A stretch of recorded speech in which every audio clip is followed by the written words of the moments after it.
हाय, hello, नमस्कार आणि good morning. आज आम्ही निघालो होतो आमच्या गावाला जायलाच म्हणजे सोलापूरला. हे आहे फलटणचं बसस्थानक.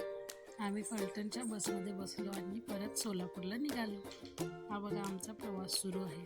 घरी आल्यानंतर अशी देवाची दुपारच्या टायमाला पूजा केली, ते पण पायात चप्पल घालून. आणि ही आहे हिची इथली सोलापूरमधले डॉल्स. तिच्याबरोबर आल्यावरती असा टाइम स्पेंड करते.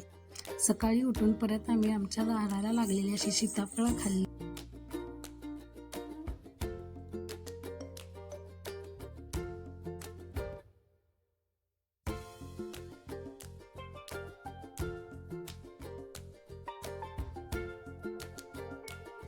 आणि ही बघा इथे कशी भांडी साफ करते, आम्हाला कामात थोडी मदत करते.